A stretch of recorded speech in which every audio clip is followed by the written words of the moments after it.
During my college years, I'd visit my dad on weekends, but I never felt truly welcome at his place, so I eventually stopped. Then, just after I started college, I got the devastating news. My dad had late-stage, aggressive cancer. Only a few years left. Seeing him in such pain was agonizing, but honestly, what hurt even more was seeing how utterly miserable he was in his marriage. Jake, despite getting a recurring sitcom role thanks to my dad, still treated him like dirt.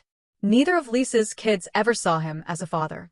My dad tried so hard to connect, to earn their affection, only to be used like an ATM. And Lisa?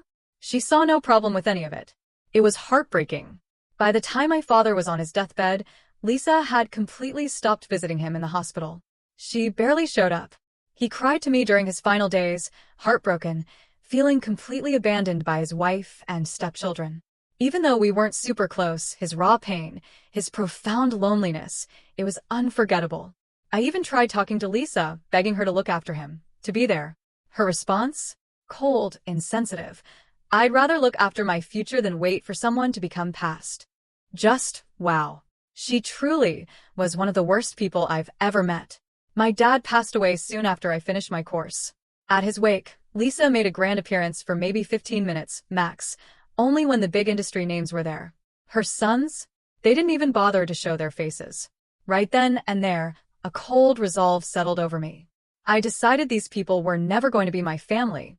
I planned to leave the state and pursue my film career elsewhere, to get away from it all. But then, a week after the wake, my dad's lawyer summoned me to the mansion. "At your earliest convenience," he said. The tone was urgent.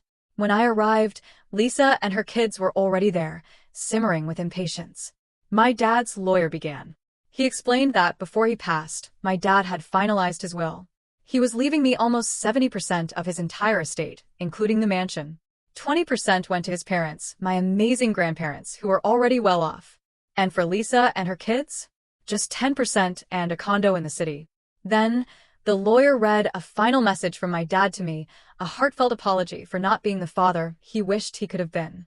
I was overwhelmed, tears welling up, a mix of grief and unexpected affection.